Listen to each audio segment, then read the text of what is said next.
컴퓨터 그래픽스 운용 기능사 필기 챕터 4 컴퓨터 그래픽스 핵심 정리 29 기타 컴퓨터에 관한 지식에 대해서 말씀드리겠습니다. 기타 이 컴퓨터 지식에 관한 지식이라고 하는 내용은 용어에 대한 정의 부분이 나와 있어요. 그러니까 실제 그 앞부분에서 시험 문제가 대부분 나오기도 하지만 간혹 이렇게 용어에 대한 그런 시험 문항이 나오기 때문에 몇 개 요약해서 이렇게 정리를 해 놓았습니다. 그래서 이 내용을 한 번씩 이제 훑어보면서 어떤 내용인지 이런 용어를 좀 기억을 하시고 시험 문항을 풀어보시면 되겠어요. 문항 출제 비율은 그렇게 높지는 않습니다. 가볍게 한번 보시면 될 것 같아요. 자, 첫 번째 버스라고 하는 거예요. 이 버스라고 하는 거는 컴퓨터 내부, 외부의 각종 신호 이런 것들을 우리가 이제 전송하는 그런 전송로라고 보시면 되겠죠. 그래서 이 데이터베이스 이거는 쉽게 생각하면 이거예요. 하드웨어의 구성 요소를 그냥 물리적으로 연결하는 선이다. 그래서 그런 데이터를 보낼 수 있도록 통로를 만들어 주는 것을 우리가 이제 버스라고 이제 얘기를 합니다. 버스는 뭐 데이터 버스, 뭐 주소 버스, 뭐 제어 버스 이렇게 종류로 나뉘는데 거기까지는 뭐 깊게 들어가지는 않아도 이게 전송 통로다라고 하는 걸로 기억을 해주시면 되겠고요. 캐시 메모리라고 하는 게 있어요. 자, 이 캐시 메모리는 중앙 처리 장치와 주기억 장치의 속도 차이에서 발생하는 그런 병목 현상이 이제 일어나거든요. 그렇기 때문에 그런 속도 차이를 줄이기 위해서 이제 필요한 건데 캐시 메모리 여기 한번 지금 보면은 자, 중앙 처리 장치 CPU와 상대적으로 느린 주기억 장치 이렇게 지금 속도 차이가 난다라는 거죠. 그런 것들을 일시적으로 데이터를 저장해서 소형 고속기억 장치로 이렇게 만들어주는 과정이라고 보시면 되겠죠. 그래서 캐시는 그런 속도 차이를 줄이기 위한 그런 목적으로 사용이 되어진다. 이제 이렇게 보시면 되세요. 자, 그 다음 그 위에 펌웨어라고 하는 게 있습니다. 자, 이 펌웨어라고 하는 것은 사용자 입장에서 변경할 수 없는 프로그램입니다. 그래서 우리가 이제 그 주기억 장치에서 우리 롬에 해당되는 것이라고 보면 되겠는데요. 여기 나오죠. 롬에 저장되어 있는 하드웨어를 제어하는 마이크로 프로그램을 의미한다. 그래서 이거는 그 프로그램이란 관점에서는 소프트웨어라는 건 동일하지만 하드웨어와 밀접한 관계를 가지고 있다라고 하는 걸로 기억을 하도록 하셔야 되고요. 그리고 이 펌웨어는 소프트웨어나 하드웨어의 특성을 또 모두 가지고 있다라고 하는 게 특징이라고 볼 수가 있겠습니다. 자, 그 다음에 버그라고 하는 거는 프로그램이라든가 이런 것들을 쓰다 보면은 그냥 작동 오류로 인해서 제대로 움직여지지 않거나 멈추는 현상들 있잖아요. 그런 것들을 우리가 버그라고 볼 수가 있겠죠.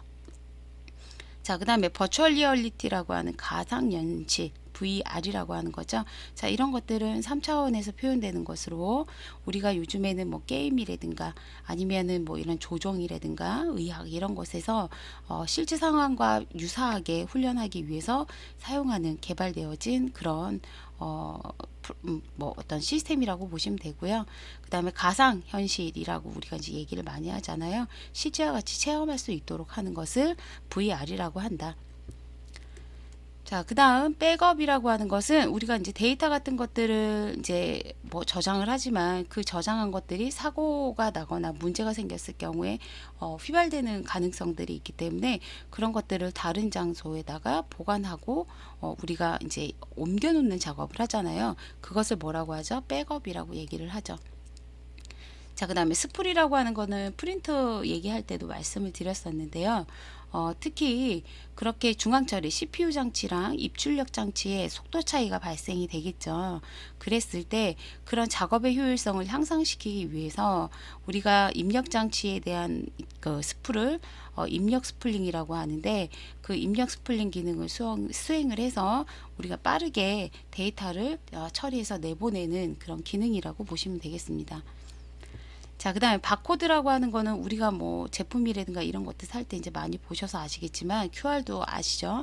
그런 것처럼 백색이랑 흑백의 그런 줄로 평행한 줄로 이루어져 있다라고 되어 있어서 자, 이거는 이제 문자를 인식하는 걸로 구성이 되어 있어서 인쇄해서 우리가 상품용 기호로 많이 활용이 되어지고 있습니다.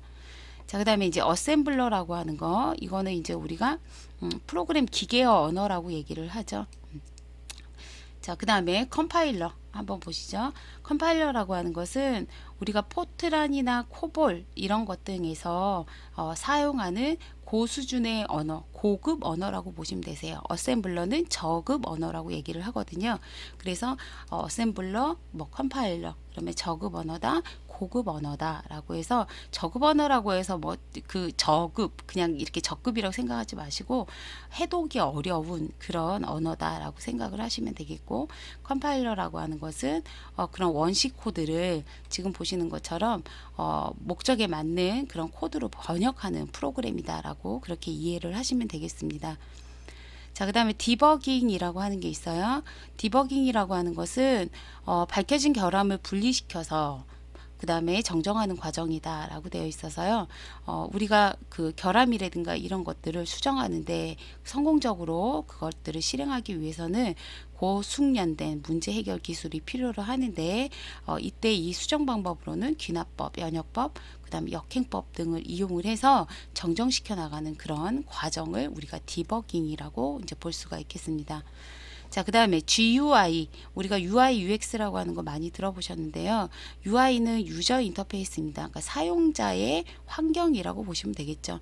그래서 사용자들이 컴퓨터를 쓸 때 그렇게 좀 편안하게 위치라던가 아니면은 크기라던가 뭐 이런 명령들이라든가 이런 것들을 쉽게 사용할 수 있도록 지정하는 그런 작업이라고 보시면 되겠죠. GUI. 자, 그 다음에 UI, UX는 뭐예요? 유저 익스피어런스라고 해서 사용자 경험을 얘기를 하는 거거든요. 그것과 같이 연결해서 보시면 더 좋을 것 같아요.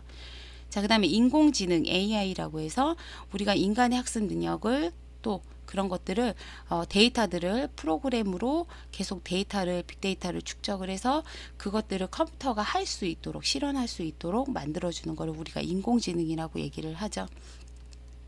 자, 그 다음에 우리 IoT라고 해서 우리 그 사물 인터넷이라고 해서요. 사물 우리가 쓰고 있는 그런 여러 가지의 기기 도구들과 연결을 해서 그 연결해서 좀 서비스를 편안하게 쓸 수 있도록 그렇게 제공하는 것들을 우리가 사물 인터넷이라고 이제 보시면 되겠고, 그 다음에 웨어러블이라고 하는 것은 통신기기를 몸속에 지니고 다닐 수 있도록 그렇게 컴퓨터 환경을 제공하는 것을 우리가 웨어러블이라고 얘기를 하죠. 자, 그 다음에 이제 스토리지라고 하는 거는 저장 장치를 말하는 겁니다. 그래서 기존에 있는 서버보다도 더 큰 대용량의 저장 장치를 스토리지라고 한다. 자, 그 다음에 해상도는 앞부분에서도 계속 중요하다라고 말씀을 드렸었는데요. 우리가 TV라든가 이런 모니터, 카메라, 프린터, 플러터에서도 사용을 하고요. 화상 해상도, 그 다음에 인쇄용으로도 우리는 해상도라고 하는 것을 얘기를 하는데, 해상도는 픽셀에 의해서 결정이 되어진다. 그래서 1픽셀 또는 1인치 1인치 또는 1cm 안에 들어가는 픽셀의 개수를 우리가 레졸루션, 해상도라고 얘기를 합니다. 그래서 해상도가 높으면, 그러니까 그 안에 픽셀의 개수가 많이 포함이 되어지면 되어질수록 우리가 세계 정보를 많이 담고, 그러면서 용량은 이제 커지고, 그러면서 이미지의 질은 더 높아진다라고 보시면 되겠죠. 반대로 해상도가 낮아진다라는 거는 픽셀의 크기가 이제 작고, 그 다음에 픽셀의 정보가 적기 때문에 이미지의 질이 이제 떨어지는 그런 어떤 특징을 가지고 있는 게 해상도라고 보시면 되겠습니다. 자, 픽셀이라고 하는 거는 알고 계시죠? 화면을 구성하는 채소의 점, 화소라고 얘기를 한다. 그래서 픽셀이 많으면 뭐와 연관이 있죠? 해상도와 연관이 있다라고 말씀을 드렸죠. 자, 그래서 해상도가 좋다라고 하는 것은 300 DPI, PPI 이상을 얘기를 하는 거고, 우리가 저해상도라고 하는 것은 72 DPI, PPI를 기준으로 둔다라고 하는 것도 기억을 하시면 좋겠습니다. 자, 그 다음에 벡터 한번 보도록 할게요. 벡터라고 하는 것은 우리가 그 속도, 가속도와 같은 크기 방향을 함께 갖는 양으로 시작점, 끝점을 가지는 화살표로 이제 나타나게 되어 있고, 특히 선분으로 표현을 하고, 그 다음에 그 점과 점을 연결하는 선본에 의해서 그림을 표현하는 방식이기 때문에 해상도와는 무관하다라고 말씀을 드렸어요. 그래서 벡터 그래픽으로 대표적인 거는 일러스트레이터다.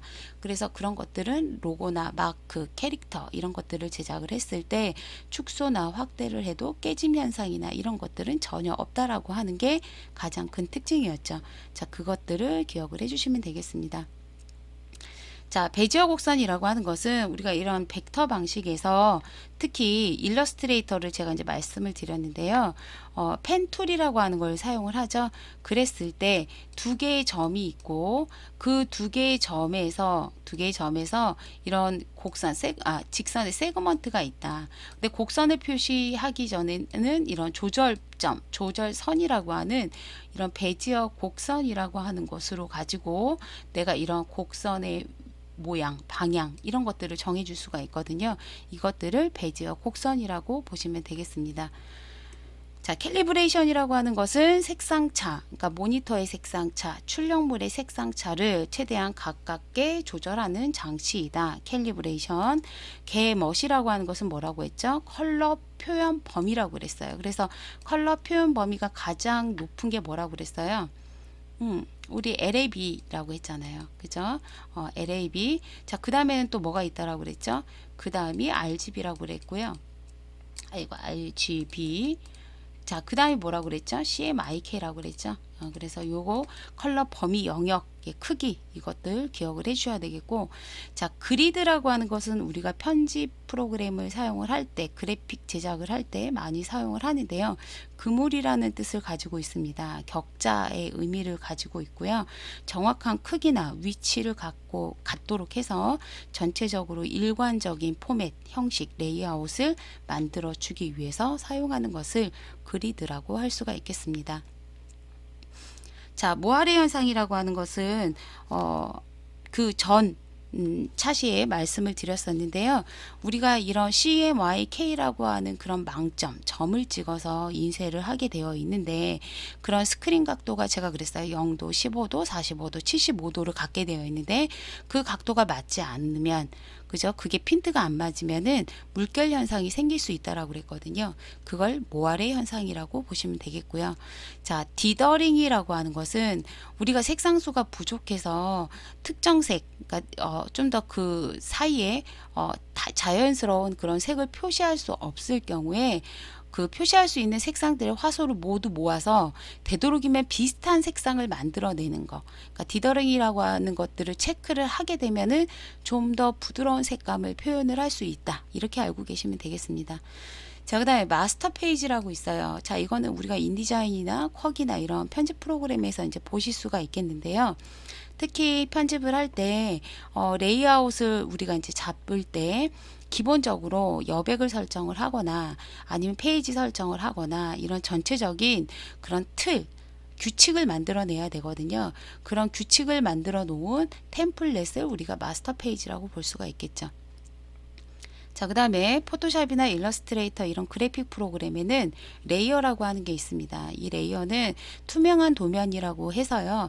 여러 장을 겹쳐서 하나로 합성한 것처럼 보일 수도 있고요.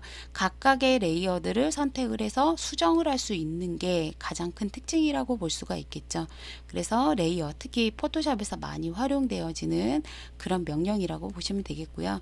자, 그 다음에 트루 컬러라고 하는 것은 24비트 컬러를 얘기를 합니다. 그래서 트루 컬러는 24비트 컬러다. 1670만 이상의 색을 표현하는 그죠? 아주 고화질의 이미지를 얻어낼 수 있는 그런 컬러를 트루 컬러라고 얘기를 합니다. 자, 그 다음에 시뮬레이션 한다. 이건 뭐죠? 우리가 예측하기 어려운 것들을 말 그대로 그 결과를 예측해 보는 그런 것들을 프로그램으로 한번 해보는 작업들인 거죠. 특히 뭐 우리가 3D라든가 이런 것들은 특히 시뮬레이션을 해서 실제 그 형태를 갖고 있는지 그 기능을 수행할 수 있는지 뭐 이런 것들을 사전 테스트하기 위해서 많이 활용을 합니다.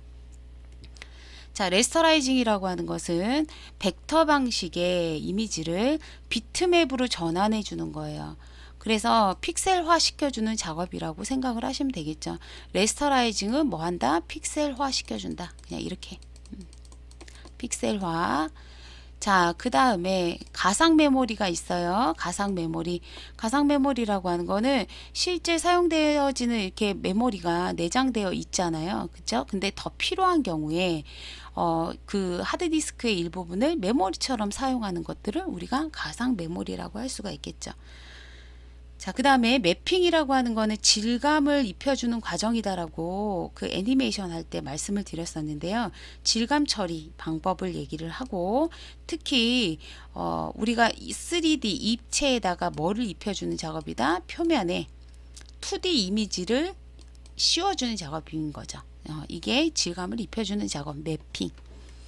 자, 그 다음에 이주익이라고 하는 것은 워드 프로세싱이나 전자출판에서 특히 문자와 그림의 형상이 프린트로 최종 인쇄한 문서의 모양과 똑같이 나타내는 것을 나타내는 용어다라고 해서 이주익 방식의 프로그램 뭐 이러면은 화면에 있는 것들이 그대로 인쇄했을 때 똑같이 나오는 그런 프로그램들을 얘기를 합니다. 자, 그 다음에 하이퍼텍스트라고 하는 거, 문서 내에 단어나 구, 기호, 화상 같은 요소를 문서 내의 다른 요소 또는 다른 하이퍼텍스트 문서 내에 요소를 연결하는 의미를 얘기를 한다라고 되어 있어요. 하이퍼텍스트 우리 그냥 링크라고 생각을 해주시면 되세요. 문자나 아니면 도형이나 이런 것들을 눌렀을 때 다른 요소로 다시 연결시켜 주는 거죠. 자, 그래서 이 하이퍼텍스트 링크와 같이 이해해 주시면 되겠고, HTML이라고 하는 거 우리 웹페이지를 만들어주는 기본 언어이죠. 자, 그래서 문자의 크기, 색상, 그 다음에 그래픽, 그 다음에 이미지의 크기, 색, 이런 문서의 이동 이런 것들을 다 언어로 구성이 되어 있어서 태그라고 하는 명령어로 우리가 열고 닫고 하면서 프로그래밍 하는 것들을 보셨을 거세요. 자, 그것들을 우리가 HTML 하이퍼텍스트라고 하는 걸로 기억을 해 주셔야 되겠고요. 자, 그 다음에 서버라고 하는 거 한번 보도록 하세요. 자, 서버라고 하는 것은 우리가 통신망상에서 다른 컴퓨터에 대해서 그 통신망의 전부 또는 일부에 대한 접속과 그 통신망의 자원, 그러니까 즉 우리가 뭐 디스크 장치나 파일 인쇄기 이런 데에 접속을 제어하는 관리 소프트웨어를 운영하는 컴퓨터 장치 또는 프로그램이다. 이렇게 이제 보시면 되겠죠. 그러니까 우리가 서버라고 하는 거는 그냥 쉽게 생각하면은 통신망에 연결하기 위한 그런 어떤 저장 공간 이렇게 생각을 하시면 되겠죠. 자, 그 다음 월드와이드 웹. 자, 이것도 앞부분에서 이제 말씀을 드렸어요. www 이렇게 해서 W3 이렇게도 이제 얘기를 한다라고 그랬는데 우리는 웹브라우저라고 얘기를 하죠. 자, 그리고 이 브라우저를 통해서 우리는 인터넷이라고 하는 것들을 사용을 하고 그것들이 웹서버에 있는 홈페이지를 볼 수 있게 해준다라고 하는 걸로 보시면 되겠고요. 자, CSS라고 하는 것은 캐스케이딩 스타일 시트라고 해서요. 우리가 HTML로 어떤 문서를 만들거나 이런 것들을 할 때 CSS라고 해서 스타일이라고 하는 규칙을 정해주게 되면은 전체 페이지가 일관되게 효과를 적용을 할 수 있는 그런 특징을 가지고 있습니다. 그래서 스타일을 정의를 잘 해야지만 좋은 웹페이지가 만들어지거든요. 그리고 스타일을 하나를 수정을 하면은 웹페이지가 100페이지가 됐던 200페이지가 됐던 한 번에 수정할 수 있기 때문에 그런 수정이 용이하도록 사용하는 것도 CSS라고 보시면 되겠습니다. 자, 그 다음에 전자 데이터 교환 시스템 EDI라고 하는 건데요. 자, EDI라고 하는 거는 기업 간의 거래에 관한 데이터나 문서를 표준화해서 자, 그 다음에 컴퓨터 통신망으로 그런 직접 전송 또는 수신할 수 있는 그런 시스템을 말한다 라고 그렇게 보시면 되겠고요. 이런 전자 데이터 교환 시스템 같은 거는 특히 서류 문서를 발송하거나 이런 번거로운 것들을 없애주고 시간을 단축하고 비용을 절감하고 뭐 신속하게 원활하게 작업할 수 있는 게 가장 큰 특징이라고 볼 수가 있겠죠. 자, 스트리밍이라고 하는 거 볼게요. 이거는 이제 비디오, 오디오에서 이제 우리가 스트리밍이라고 하는 걸 들어보셨을 텐데 전송받고 재생시키는 기술이에요. 그죠? 그래서 이런 것들은 만약에 뭐 클라이언트 브라우저 또는 플러그인의 데이터 효편이 시작될 수도 있다라고 얘기가 나오는데 그냥 쉽게 우리가 비디오 같은 것들을 실행할 때 그것들을 전송받아서 화면에 출력하는 기술이다. 이렇게 보시면 되겠죠. 자, 그 다음에 인트라넷이라고 하는 게 있어요. 이거는 기업 내부 정보망이라고 해서요. 기업 자체 내에는 거의 대부분이 인트라넷을 다 가지고 있거든요. 그래서 그 안에서 우리가 전자결제를 한다던가 아니면 전자우편 네, 그런 정보를 교류한다던가 이런 것들을 할 수 있는 그렇게 인터넷 환경을 통합하여 사용할 수 있는 그런 시스템 환경을 우리가 인트라넷이라고 할 수가 있겠습니다. 자, 그 다음에 앵커라고 하는 것은 웹상의 다른 문서와 연결된 그림이나 문자를 말한다. 그러니까 우리가 링크 시켜주기 위해서 하이퍼링크랑 비슷하다라고 되어 있죠. 그러니까 하이퍼링크와 비슷해서 그 위치, 연결되기 위한 문서 또는 그림의 위치를 보여주기 위한 그 표기를 하기 위한 명령어라고 보시면 되겠어요.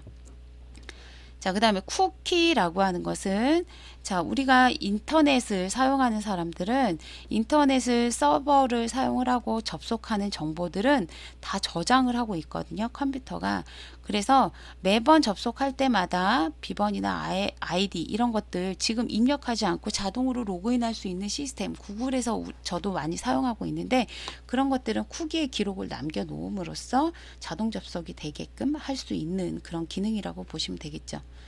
자, 그 다음에 프로토콜이라고 하는 게 있어요. 자, 프로토콜이라고 하는 것은 데이터 통신상에 컴퓨터끼리 정보를 교환할 때 사용하는 규칙, 규약을 의미한다. 라고 해서 프로토콜 기억하시고요.